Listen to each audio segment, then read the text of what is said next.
فرمایا وعد اللہ الذین آمنوا منکم وعملوا الصالحات،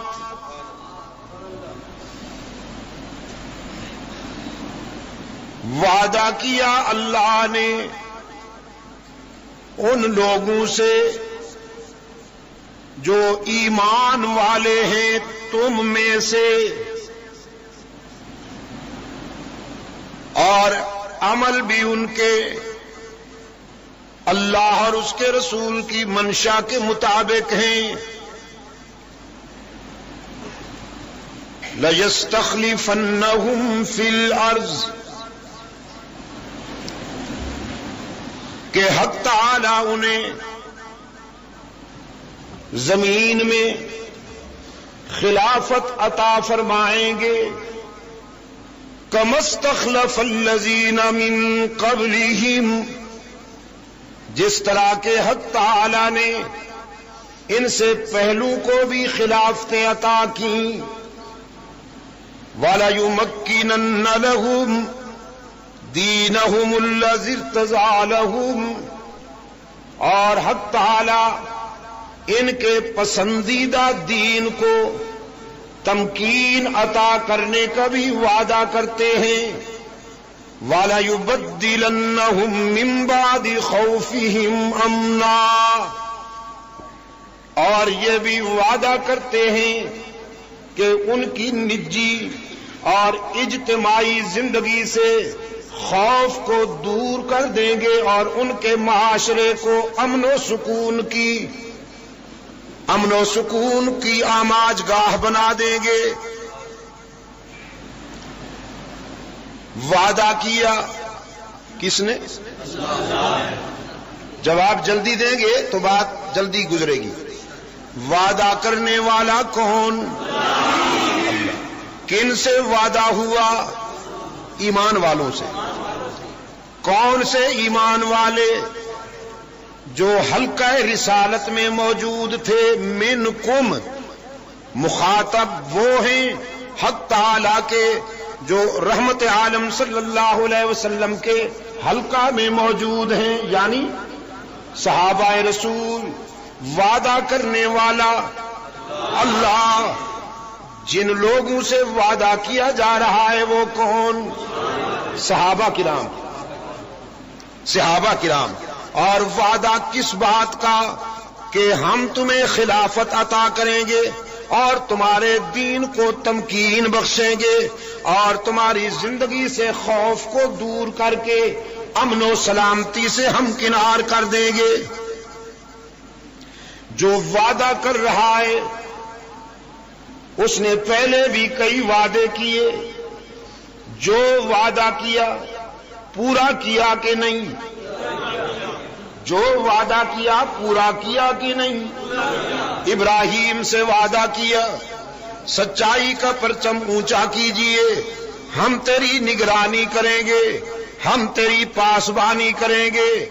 خلیل نے حق و صداقت کا پرچم اونچا کیا، باطل نے آگ جلائی۔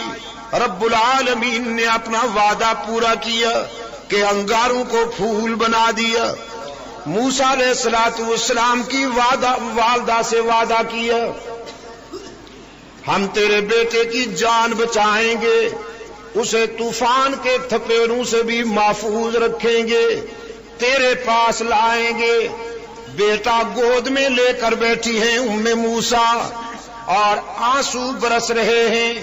فرعون کا خنجر یاد آ رہا ہے کہ وہ کبھی نہیں چھوڑتا بچوں کو، نرینہ اولاد بنی اسرائیل کی فرعون برداشت نہیں کرتا۔ رب العالمین نے فرمایا اوحینا الی ام موسیٰ ان ارضعیہ،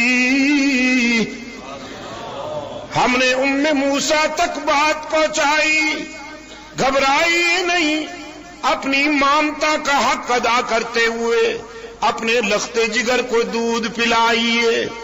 الہ العالمین، دودھ کہاں سے لاؤں؟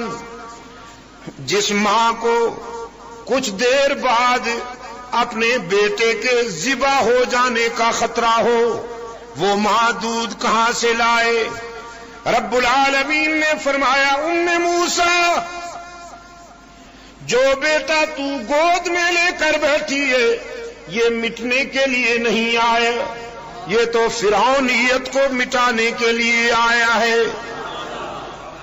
آپ اسے اطمینان کے ساتھ دودھ پلائیے، اور اگر کوئی خطرے کا موڑ آ جائے فَأَلْقِيهِ فِي الْيَمِّ، تو تابوت میں رکھ کر، صندوق میں رکھ کر اپنے لخت جگر کو دریا کی موجوں کے حوالے کر دیجئے۔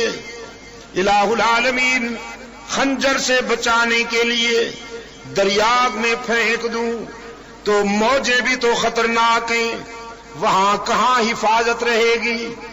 رب العالمین نے فرمایا موسیٰ ہم تیرے بیٹے کی حفاظت کریں گے، دریا کی موجوں سے بھی بچائیں گے، فرعون کے عزائم سے بھی بچائیں گے۔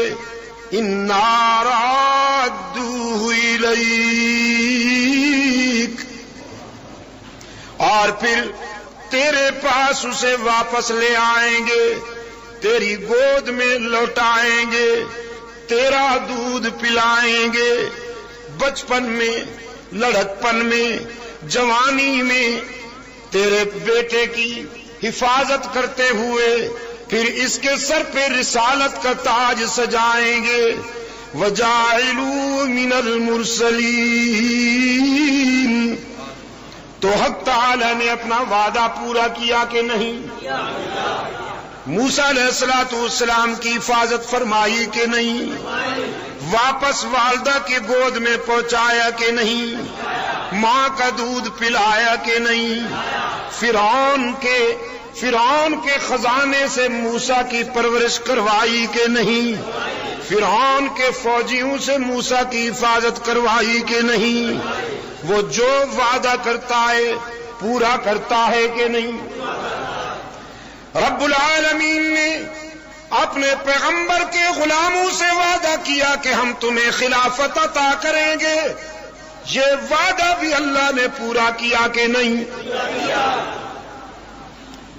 سرکار دو عالم صلی اللہ علیہ وسلم اپنی علالت کے آخری لمحات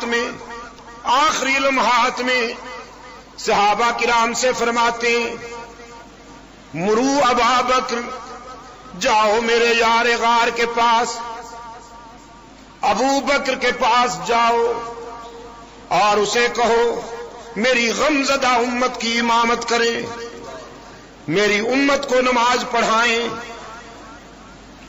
پاس بیٹھی ہوئی ہے صدیقہ کائنات، پاس بیٹھی ہوئی ہے ابو بکر کی بیٹی، اشک بار ہو جاتی ہیں، عرض کرتی ہیں اللہ کے رسول میرا باپ آپ کو مصلی پہ نہ پا کر وہ دل کہاں سے لائے کہ امام بن کر کھڑا ہو جائے؟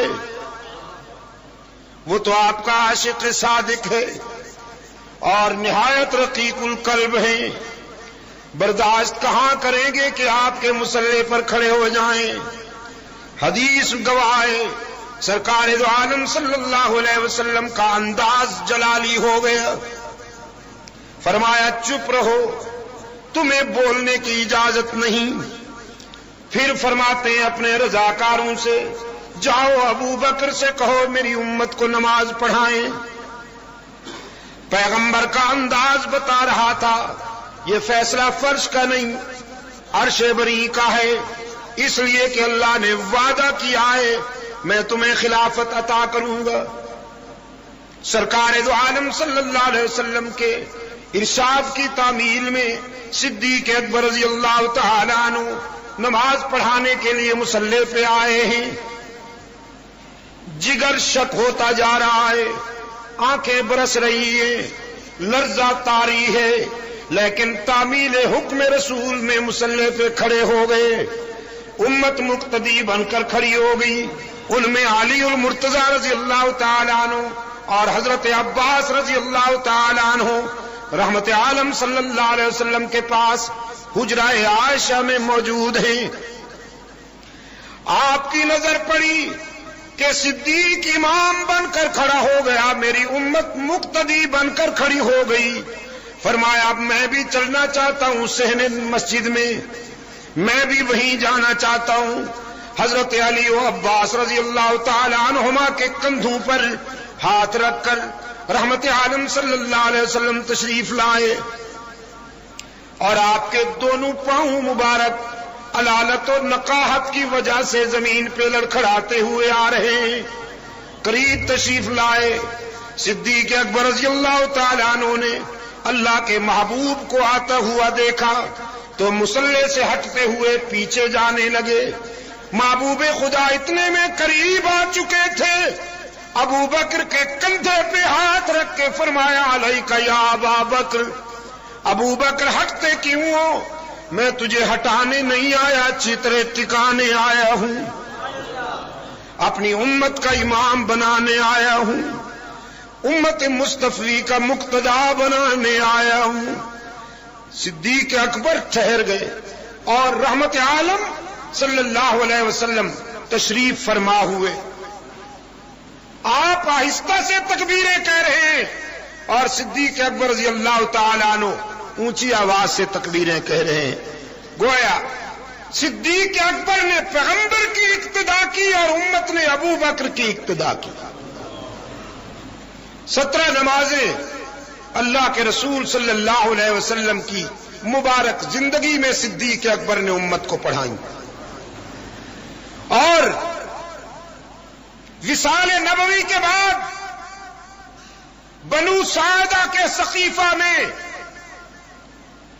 ان روشن ضمیر مسلمانوں کا اجتماع ہوا جنہوں نے منشا رسول کی تکمیل کرنے کے لیے اور صہیونی سازش یہودیوں کا وہ پلان کہ امت کو پیغمبر کی جانشینی کے مسئلے پر لڑا دیا جائے، انہیں خلافت کے مسئلے پر متصادم کر دیا جائے۔ سقیفہ کے روشن ضمیروں نے جہاں منشا رسول کی تکمیل کرتے ہوئے صدیقی خلافت اور ابو بکر کی قیادت پر اعتماد کا فیصلہ کیا، وہاں یہودی سازش کو بھی مٹی میں ملا دیا۔ آج بھی حق تعالی آپ کو مدینہ طیبہ جب لے جائے، اس مقام کو جا کر ضرور دیکھیے گا جہاں امت نے صدیق اکبر کی قیادت پر اعتماد کا اظہار کیا۔ وہ جگہ آج بھی سرسبز و شاداب ہے۔ میں مولانا کو لے گیا تھا وہاں دکھانے کے لیے، ابھی فروری میں جب ہم عمرے پر گئے ہوئے تھے تو وہاں دکھانے کے لیے لے گیا۔ جس مقام پر صدیق اکبر کی خلافت پر امت نے اعتماد کا اظہار کیا، وہاں آج بھی خوبصورت حدیقہ ہے اور نرسری،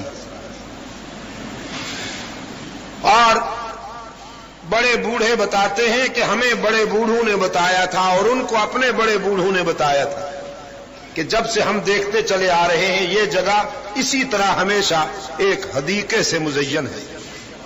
جہاں صدیقی خلافت کا فیصلہ ہوا وہ جگہ شاید اللہ نے فیصلہ کر لیا ہے کہ قیامت تک سرسبز و شاداب رہے گی۔ جس خطہ زمین پہ صدیقی قیادت پہ امت نے اعتماد کا اظہار کیا وہ خطہ سرسبز و شاداب ہو گیا، تو پھر وہ امت کیوں نہ سرسبز و شاداب ہوگی جس نے ابو بکر کی قیادت پہ اعتماد کا اظہار کیا۔